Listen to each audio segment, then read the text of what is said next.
Palit rear sprocket dahil ito ay maliit. Lagyan po siya ng sidecar. Kaya ang gagawin natin ay palitan natin siya ng malaki ng konti para ang hatak niya ay malakas. Ngayon, ang proseso nito ay ganito po ang aking gagawin. Bali, pinupukpok ko yung pinaka lock plane washer niya. Yan, para pumwesto po ang ating socket. Ngayon, gamitan natin ang impact drive para hindi tayo mahirapan. Ganyan lang po ang aming ginagawa pag nagpalit ng sprocket. Hindi naman siya ganoon kahirap ito. Marami naman ang nagpapalit nito. Pero kung gagamitan mo siya ng impact drive, napakadali lang po siya tanggalin. Ngayon, papalitan na natin siya ng medyo malaki ng konti kasi pangkargahan din. Ipagpag natin yung mga nuts na sumiksik dyan kanina sa kanyang corona. Yan, yan lang po ang gagawin natin para maibalik natin ng maayos ang kanyang mga nuts.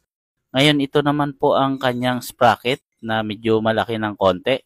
Yan, balatan natin tapos ilagay na natin dyan kasi yan na po ang gagamitin niya. Yan po, yan, pangbarako talaga yan. Yan, ayos, nailagay na natin. Inangat pa natin ulit at saka binagsak. Ayun. Bali, lagay na natin ang kanyang lock.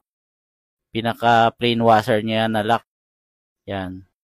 Para yan ang po ang pipigil sa nut pagka naihigpitan na natin para hindi siya magluwag. Isa sa mga maganda rin yan pagka mayroong ganyang lock para hindi siya luwagin. Yan, gagamitan din natin ulit yan ng impact drive pagka hinigpitan natin.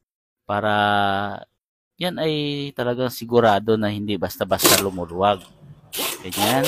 Kabilaan lang po ang paghigpit niyan, tapatan ng ba. Para balanse ang lapat ng sprocket. Ganyan po. Ganyan din ang panghigpit sa gulong, tapatan. Yan po, may pattern siya. Ngayon, ang gagawin natin, itupi natin ulit ang plain sheet na yan. Yan. Ganyan lang po ang gagawin pagka tayo ay nagpalit ng sprocket. Kasi, importante talaga yan ang lock na yan eh. Isa sa mga magandang purpose yan para ay hindi basta-basta lumuluwag ang mga nuts. Ganyan lang po kami mag-change sprocket para mapulido natin ay pinipit-pit pa natin para sumandal dyan sa nut. Ganyan po ang ginagawa natin. Yan. Okay na siya na lagay na natin siya ng maayos. Okay, maraming salamat po sa inyong panonood. Okay, peace.